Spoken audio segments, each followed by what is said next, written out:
오늘 교회의 회복과 십자가의 길이라는 제목으로 함께 말씀을 나누겠습니다. 우리가 읽은 마태복음 2장은 예수 그리스도의 탄생을 구체적으로 전해주는 본문이 되겠습니다. 누가복음은 목자들이 중심이에요. 그래서 서민적이고 따뜻한 장면이 분위기라면 마태복음은 정치적 긴장이 드러나고 종교적 갈등이 섞여 있는 굉장히 무거운 분위 속에서 성탄의 의미를 보여주고 있습니다. 그 중심에 서 있는 인물들이 바로 동방에서 온 박사들이에요. 이 박사들이 어느 날 갑자기 헤롯 궁전에 나타납니다. 그리고 당시 권력을 쥐고 있던 왕의 심기에 거슬리는 질문을 던진 거예요. 유대인의 왕으로 태어나신 아기가 있습니다. 어디 계십니까? 라고 말이죠. 이 질문 때문에 이미 불안정한 권력 위에 서 있던 헤롯이 당황하고 심하게 흔들리기 시작합니다. 그래서 헤롯은 침착을 유지하면서 마치 종교적 관심을 보이는 것처럼 질문을 하지만 실제로는 그 왕을 죽이기 위한 계획을 품습니다. 그래서 헤롯은 동방박사들을 이용해서 이 아기의 위치를 알아내려고 합니다. 그런데 하나님은 꿈을 통해 이 박사들에게 다른 길로 돌아가게 하셔서 우리 예수님께서 헤롯의 손에 죽임당하는 일을 막으셨어요. 마태복음 2장은 굉장히 짧고 동화책 같은 이야기예요. 굉장히 단순한 이야기입니다. 그런데 이 속에는 하나님의 구속사가 치밀하게 숨어져 있습니다. 그리고 이 이야기의 절정에 등장하는 것이 바로 동방에서 온 이 박사들이 아기 예수께 드린 세 가지 예물, 황금, 몰약, 유황입니다. 오늘 우리가 주목하려는 것은 단순히 이 선물들이 왜 귀한가가 아니에요. 우리가 주목할 건 이 선물들이 성경 전체 흐름 속에서 어떤 역할을 하고 있는지, 그리고 이를 통해서 예수 그리스도께서 어떤 왕으로 이 땅에 오셨는지, 그리고 우리는 그분을 어떻게 이해하고 어떻게 경배해야 하는지를 우리가 살펴보려고 합니다. 성경을 읽을 때 변하지 않는 기본적인 원칙이 있어요.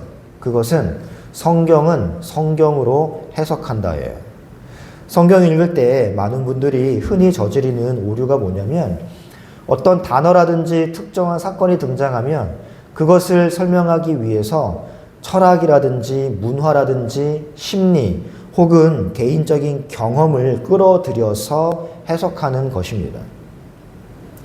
물론 이러한 접근이 전혀 무의미한 것은 아니에요. 그런데 문제는 정작 성경 자체가 그 단어와 사건을 어떻게 사용하고 있는지를 충분히 살피지 않는다라는 것에 있습니다. 성경은 언제나 성경으로 해석해야 돼요. 동방박사들의 예물 역시 성경으로만 해석해야 됩니다. 교회를 오래 다닌 성도들이 왜 하필 황금과 유향과 몰약이었을까라는 질문을 진지하게 던지지 않는 경향이 굉장히 많이 있죠. 혹은 질문을 하더라도 성경이 아닌 성경 바깥에서 상징적 의미를 끌어와서 황금은 오늘날 이런 의미니까 예수 그리스도께 이렇게 바친 거다라고 해석을 하는 경우가 굉장히 많습니다.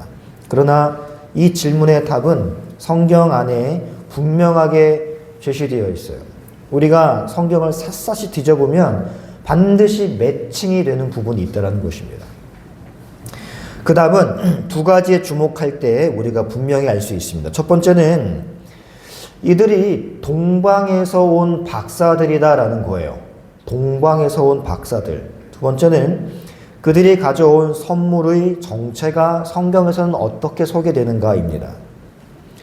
먼저 동방에서 왔다라는 것은 마태가 굳이 박사들이라고만 말하지 않고 방향을 설정하고 있습니다. 동방에서 온 박사들. 왜일까요? 강조점이 박사가 아니라 박사라는 신분보다는 그들이 동방이라는 출신지에 있기 때문에 그렇습니다. 제가 창세기 강의에서 말씀드렸듯이 동방은 이방을 상징하고 열방을 상징한다고 말씀드렸습니다. 아담과 하와가 쫓겨난 곳이 하나님이 계셨던 에덴 동산에서 동쪽으로 쫓겨났기 때문에 동쪽에서 서쪽으로 온다라는 것은 하나님께 나아오는 방향이라고 이야기를 드렸어요.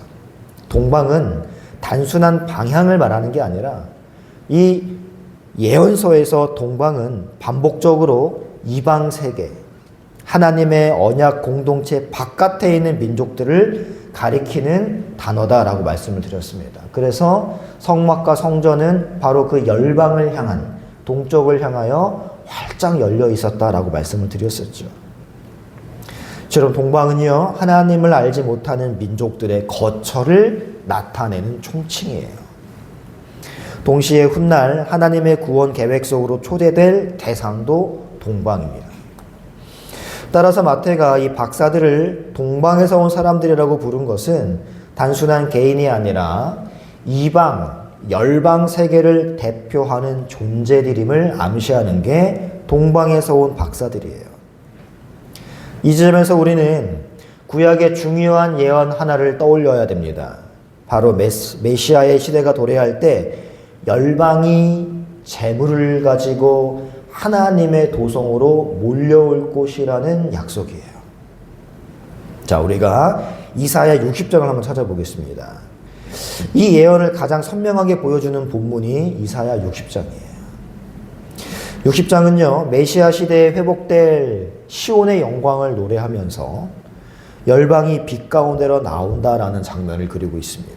자, 60장 3절부터 5절까지를 함께 읽어보겠습니다. 시작.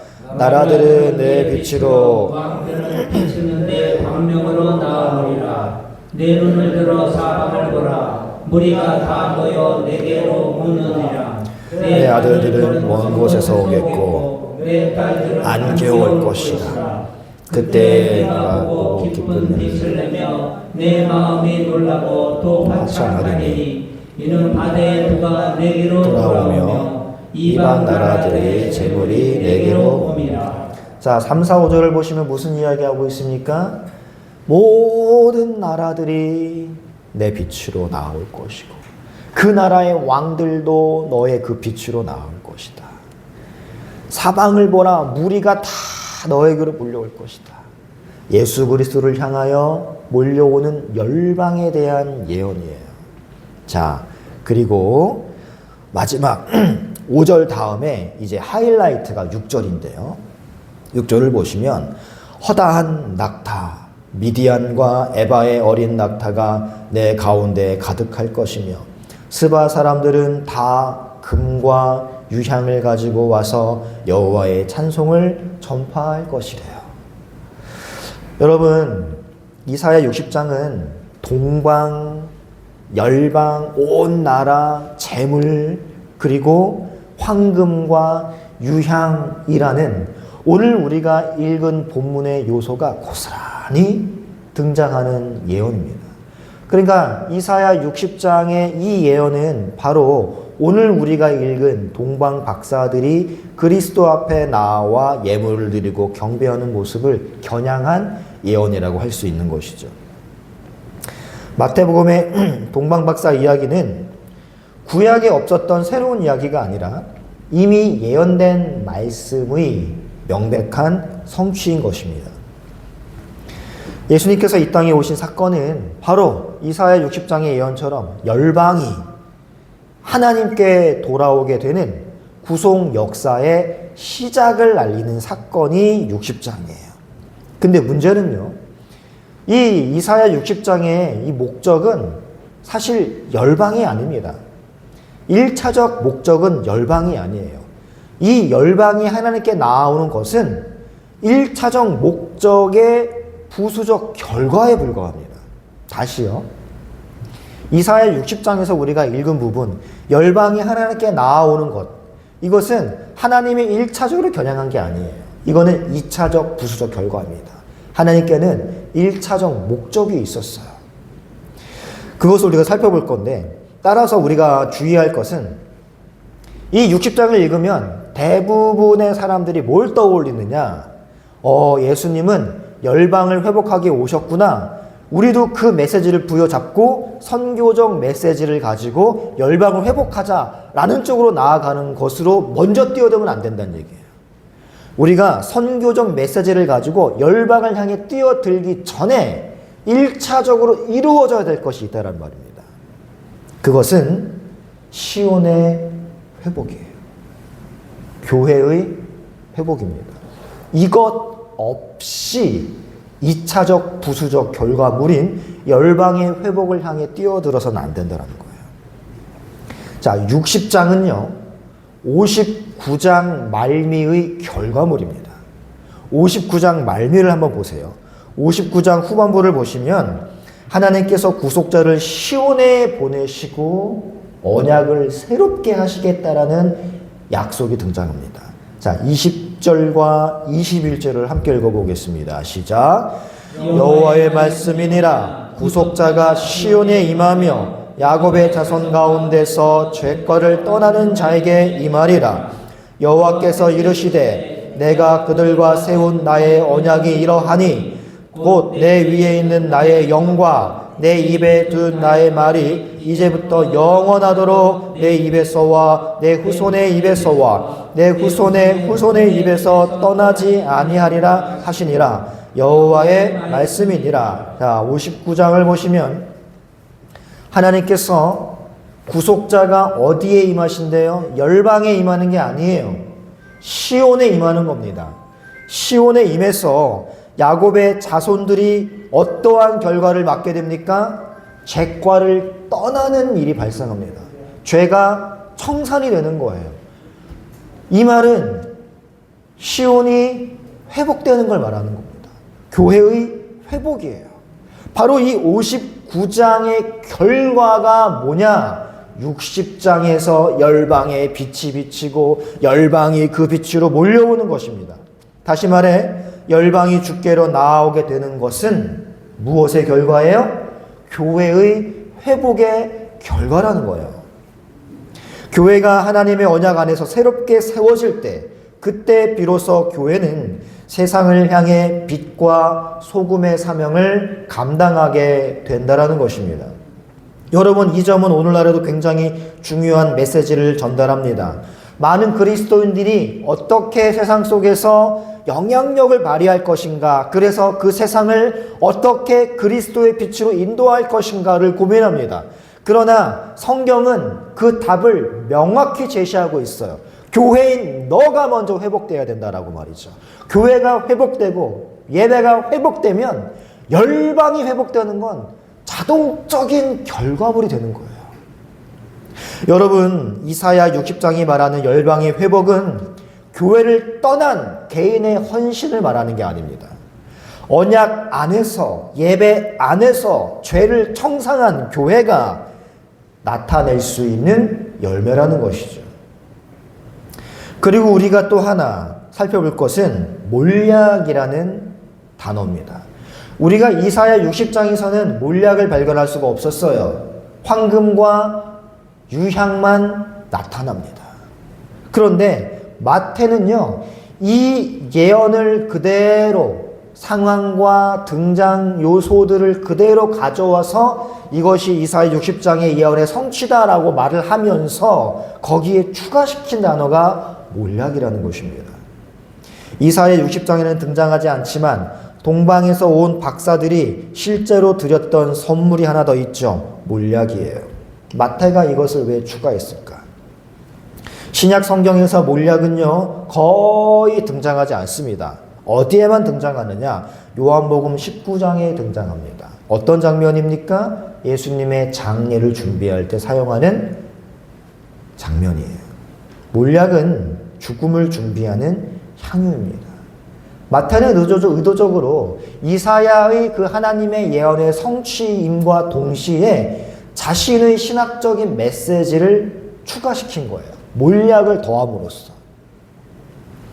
예수님의 탄생 이야기 뒷면에 이미 십자가의 그림자가 드리워져 있다라는 걸 마태는 보여주고 싶은 거예요. 동방 박사들은 기쁨의 잔치에 장례의 향유를 들고 온 것입니다. 매칭이 되십니까? 하나님께서는 이를 통해 우리에게 한 가지 사실을 미리 보여주십니다. 교회의 회복, 열방의 회복, 이게 황금과 유향이 담고 있는 메시지였잖아요. 동방에서 온, 열방에서 온 박사들이 담고 있는 메시지였잖아요. 이사야 60장에 있는 그 메시지가 열방의 회복이었잖아요. 근데 이 열방의 회복은 교회의 회복이 전제가 되어야 하며, 이 교회의 회복은 무엇이 전제가 되어야 되느냐? 바로 이 몰약에 담고 있는 그리스도의 죽음을 통해서만 가능하다는 사실을 마태는 독자에게 보여주고 싶은 거예요. 성탄은 분명 기쁨의 절기입니다. 제가 전도사로 부목사로 사역하던 모든 교회에서 성탄절 메시지가 끝나면 항상 여기 촛불을 켜놓고 함께 축하했습니다. 근데 저는 항상 삐딱하게 보는 경향이 있고, 그리고 이해되지 않는 부분이 굉장히 많았어요. 바로 이 몰약과의 매칭이죠. 예수님은 이 땅에 죽기 위해 태어나신 건데 거기다 대놓고 축하합니다, 축하합니다 노래를 부르는 게 저는 굉장히 이질감을 느꼈었습니다. 맞아요. 성탄은 우리에게 기쁨의 절기 맞습니다. 그러나 그 기쁨은 결단코 가벼운 기쁨이 아니에요. 절대 가벼운 기쁨이 아닙니다. 아기 예수의 탄생은 이미 십자가를 향한 길의 시작이에요. 황금과 유향의 영광 위에 몰약이라는 죽음의 향이 드리워져 있다는 말입니다. 그래서 제가 오늘 주보에 안내를 좀 해드렸어요. 개혁주의 신학자들이 정의하는 성탄, 존 칼빈부터 아브라함 카이퍼까지 읽어보시면 하나같이 고난의 신학을 이야기하고 있습니다. 영광의 성탄, 기쁨의 성탄이 아니라 고난의 성탄을 이야기하고 있어요. 그분의 고난을 이분들은 잊지 않았다는 말이에요. 그러므로 성탄을 맞이한 우리는 단순한 축제의 감정에 머물러서는 결단코 안 됩니다. 교회를 회복하시기 위해, 그리고 우리의 그 교회 회복을 통한 열방을 살리기 위해 자신의 생명을 내어주신 그리스도를 깊이 묵상하는 그러한 절기가 되어야 하는 것입니다.